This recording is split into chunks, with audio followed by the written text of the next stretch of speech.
Today I'm going to walk you through this watercolor mountain landscape, focusing on a perspective and how we create depth through color, value, and edges. Before painting, I always test my colors on a separate sheet. I mix the main families I see in the reference: pale bluish grays for the distant mountains and mist, slightly deeper blue-grays for the mid-distance peaks, rich neutrals and forest greens for the foreground, and soft turquoise and blue-green mixes for the water. I check how light or dark each mixture is, how it reacts when diluted, and how colors blend together on wet paper. This helps me understand my pigments before committing to the final painting.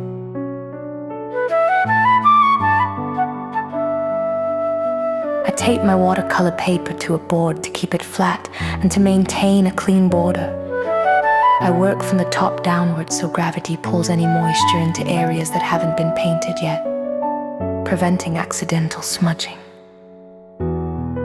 I begin with the sky, and the farthest mountain's hand-centered perspective tells us that distant shapes should appear lighter, cooler, and softer. I wet the paper and drop in a very diluted blue-gray wash, letting it flow naturally. The far peaks are painted with extremely pale, cool tones that almost dissolve into the mist. Whenever an edge becomes too sharp, I soften it with a damp brush, so this layer stays airy and unsparing. Moving into the midground, I gently increase contrast. The mountains become slightly darker and more defined, but still much softer than the foreground. I use mid-value washes and add touches of deeper blue along the ridges, letting the paint feather so the forms stay natural. This gradual shift in value and saturation helps the landscape unfold in layers. In the foreground, I use my darkest and warmest tones. Rock shapes are built with deep neutrals mixed from blue, burnt sienna, and green applied with firmer, more confident edges. For the trees, I layer mid-greens and glaze darker greens on the shadowed sides to build dimension while still preserving watercolor transparency. Foreground shapes remain the most detailed and crisp. The midground stays quieter, and the background is kept light and cool.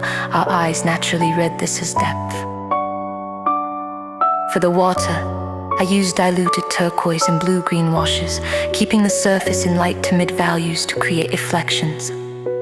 I pull darker pigments downward with a damp brush and soften the base, so the forms ripple gently. Reflections are clear in the foreground and become softer and lighter as they recede, reinforcing the sense of distance across the lake.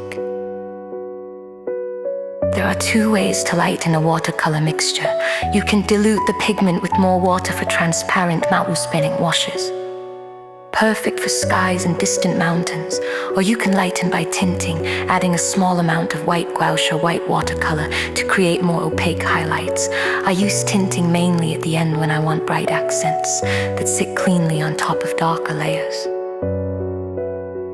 When the painting is dry, I add final touches: crisp branches, bright highlights on rocks, subtle light adjustments in the distance, and reflections on the water. I avoid adding detail to the background, so it stays soft and recedes naturally. This landscape relies on three core ideas: lighter, cooler values in the distance, deeper, richer colors up close, and softer, sharp edge transitions from back to front. By testing colors first, taping the paper, and working gradually from background to foreground, we can create a peaceful watercolor scene with convincing atmosphere depth.